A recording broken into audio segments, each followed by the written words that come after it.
Hello and welcome back to another day in the arena and another Monday meta update. I really appreciate all the great feedback from last Monday's meta update, and this video will be similar, going over the results of Pro Magic over the weekend and what's going on. And what's going on? This should be stunning to absolutely nobody, but as we left last weekend and we talked about the Mythic Championship qualifier and the 60+% of Oko decks in that qualifier and the fact that all but 6 decks of the top 102 play green, the question is, can Oko be beaten? Can we defeat the Lord of Food? And there is a paper Mythic Championship in Standard this weekend. So from the time I record this, it's Monday. Coming up, starting this Friday, is a paper Mythic Championship in Richmond, Virginia. And right now, everybody can only talk about Oko, can only talk about beating Oko. But fortunately, this week, we had an MPL split with Field of the Dead being banned, the first one of those. And we had 2 Grand Prix, one in Japan and one in Europe. Could anyone figure out what to do about Oko Thief of Crowns? Let's get right into the results. We're going to start with the MPL split. The MPL split certainly didn't exactly solve the Oko situation. As you see here, sorry if you don't like spoilers, but they just put the winner right there right away without sharing much meta information. It's just the way that they do it. But let's open up the deck lists of the MPL split, shall we? What have we got here?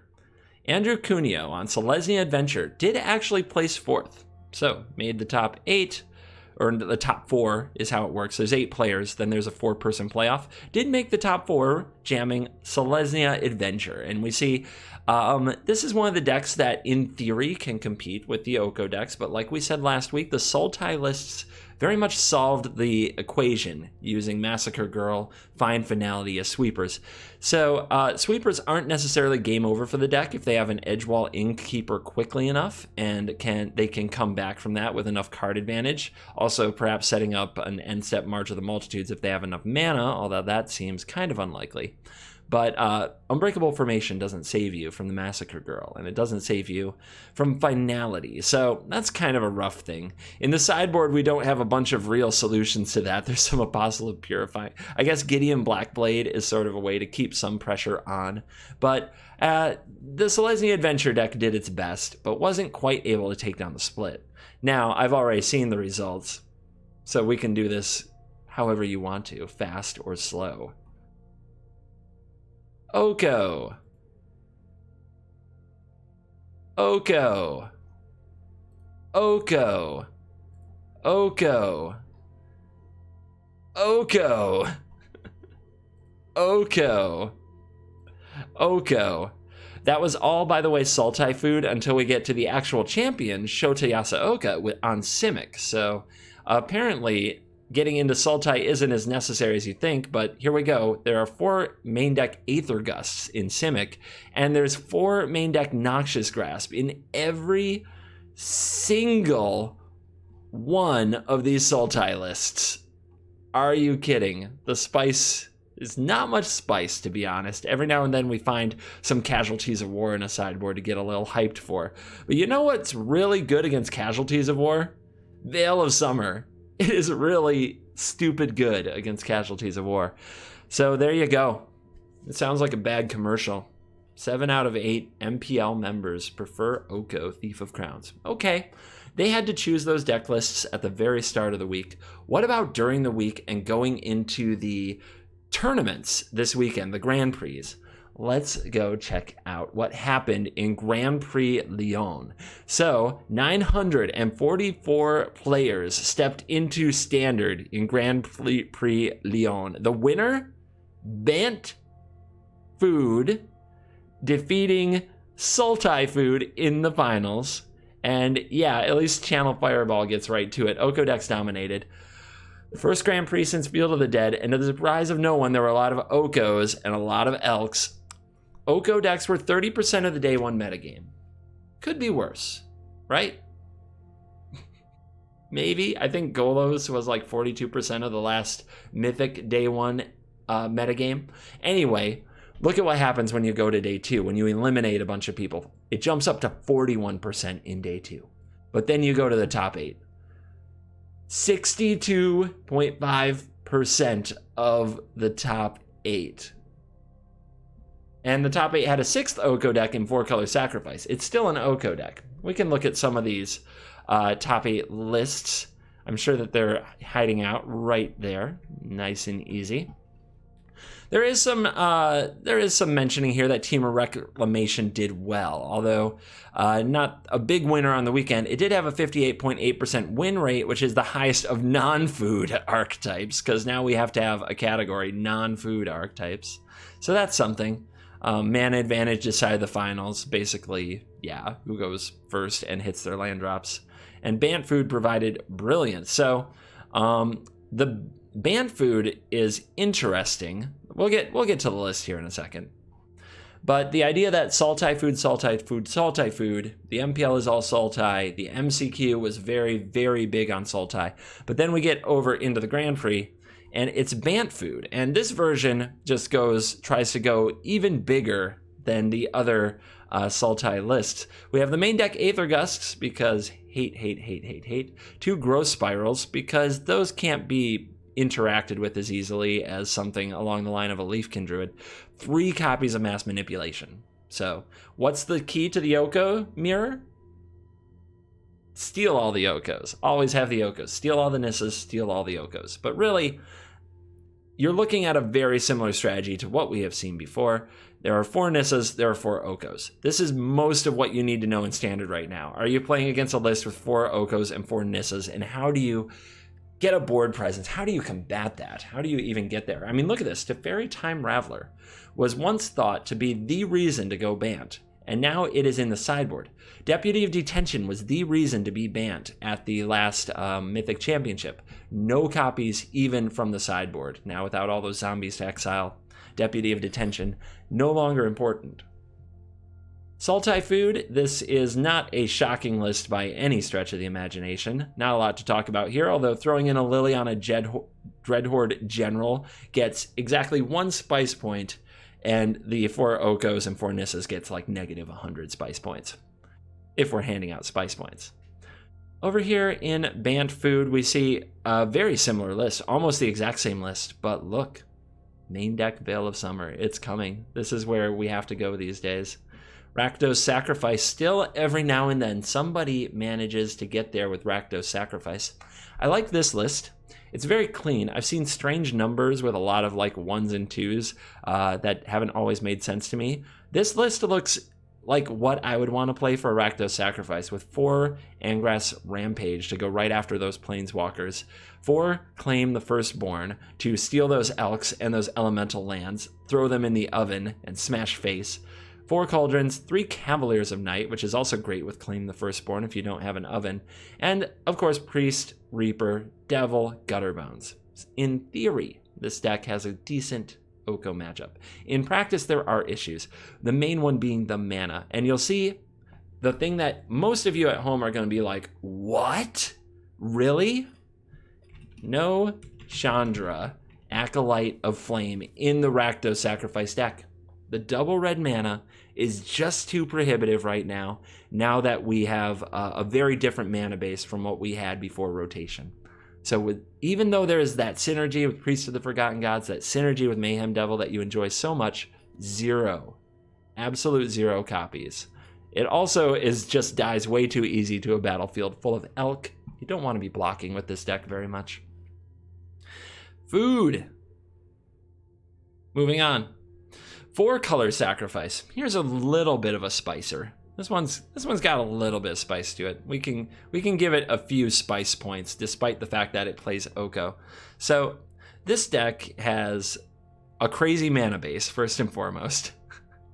And it has 2 Cauldron Familiars, 4 Gilded Goose, 2 Cauldron Familiars, 2 Corvold, the frickin' Fey Cursed King, homies. Yeah, Dragon. 4 Mayhem Devils, 2 Murderous Riders, 2 Paradise Druids, 4 Wicked Wolf, 1, I am not making this up, 1 Nicol Bolas Dragon God. So easy to cast. Easy mode. No problem. Just, it's a 4-color deck that runs basic forest. 2 of them.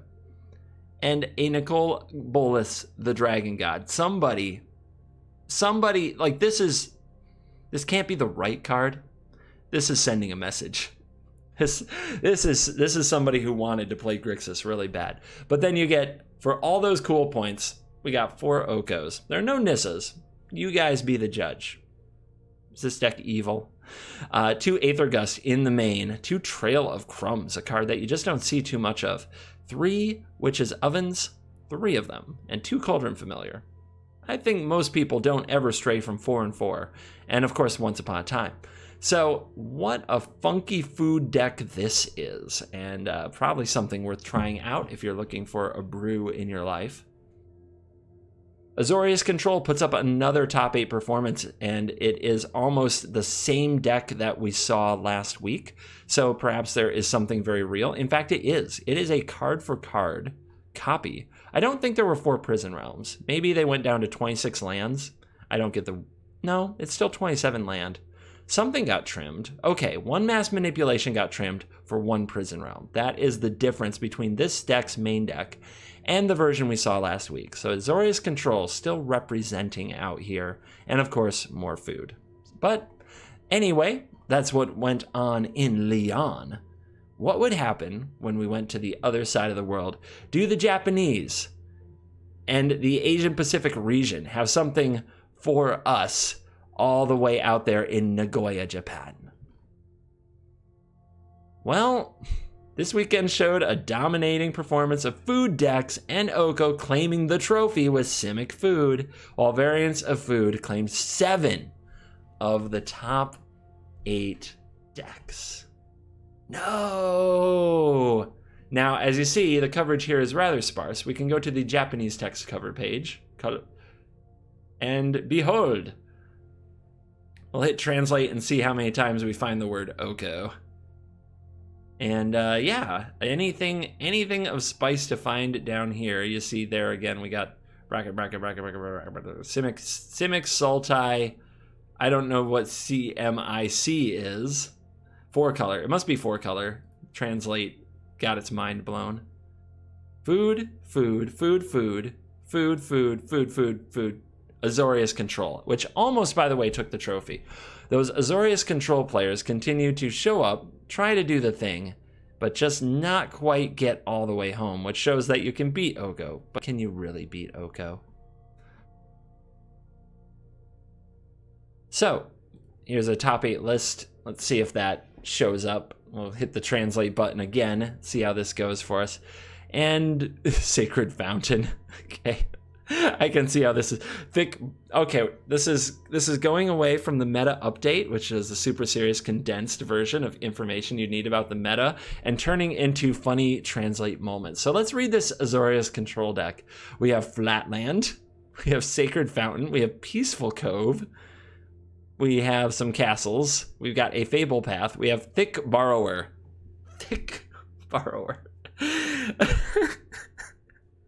It has 1 toughness. This is clearly wrong.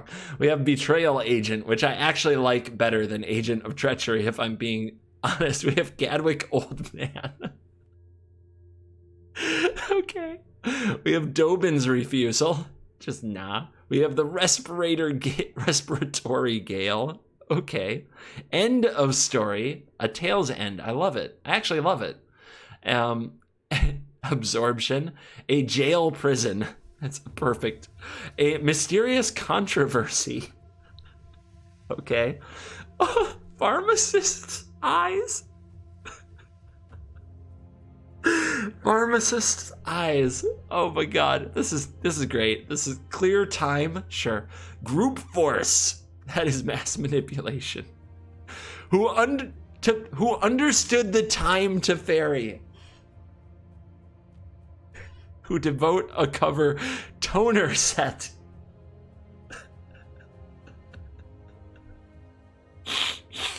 Princess Apostle, of course. Detention Agent. Okay. Glass Spear. Interesting. I wonder what matchup this is for. the respiratory gales, a magical telescope, a pitiful command, and the end of glory in the finale of glory. Oh my god, this is kind of beautiful in its own way. The Hydroid hybrid is Hydroid Graces. Mixed Wolves is Wicked Wolf. Cruel Knight is Murderous Rider. Sure. Harma Grasp. Sacrifice of War. Those Who Shake the World, Nissa. Destroy Bruntodon. Summer of the Book. Oh my god. I gotta bookmark this and memorize some of this stuff so I can actually call things this on Twitch from time to time. And you guys who watch this meta update will get the joke. But hey, I had to fill time a little bit there. I could have kept it 5 minutes shorter. It wouldn't have been half as funny. But the nutshell is Oko. Oko, Oko, Oko. Oko. Every day I get comments, I get asked, will Oko be banned? I wrote about it before Field of the Dead was banned. I said that Oko probably won't be banned, but I don't think it will make it out of Standard alive. And I think the time is coming. November 18th will be the next ban announcement, and I do think you're looking at least a Standard world without Oko. Now, those of you who missed it, you might follow on Twitter and hear about other formats from Tabletop. Oko was like in the top 8 in Modern. It was in the top 8. It was like in the winning decks of Pioneer. It was in the winning decks of Modern. It was either the winning deck or it made the top 8 of Legacy. Like every single event in the weekends following the Field of the Dead ban, Oko in every format is in the top 8 and often the winner. I don't think it can continue. I think they went too far. I think that if you were nerfing the card, if we acted like we had a modern digital game and nerfed the card, make it a +1 for a food token, make it a -1 for an elk. Maybe that's not enough. Maybe it should be a -2 for an elk, just to be sure. Then I think you have a balanced card. I think you have a real card that people can deal with. But they're not going to do that. It's too weird. It's too weird for people who bought their Okos. Oko is currently going, in some cases, for $90. I mean, this is absurd as well. Let's search for Oko Thief of Crowns price. That's what this channel is going to be. It's me Googling. And, you know, we've got in paper, we've got some used $40 Okos. That's not so bad. That's acceptable. In paper, $45 to $46. It's definitely cooling off, and I think people are realizing that a ban is coming, or they just know it never should have been up here in the 60s. But look at the online price on Magic Online. It got to $92, the equivalent of $92 in Magic Online, and now it is dropping sharply. I think that the whole world knows that this is unsustainable. Does Wizards of the Coast know? That's the only question. Also, can our good friends Azorius Control or some kind of a Rakdos or 4-color Sacrifice deck steal this Mythic Championship out from Oko's clutches? Steal back the crown? Is it possible? Well, definitely tune into the watch party. We're going to do another watch party. You guys loved it last time. We'll do it this time. We'll boo Oko every time we see one, by God. And we'll root on our champion underdogs. That starts on Friday and Saturday and Sunday. So come out to the Twitch channel where I'll be rebroadcasting and doing commentary on the event and hanging out with all of you and having some fun. So that is your Monday meta update. Thank you for watching this video. And as always, I will see you in the next video. And stay tuned to the channel. There will still be an upload at the usual time today. And look forward to that. Goodbye.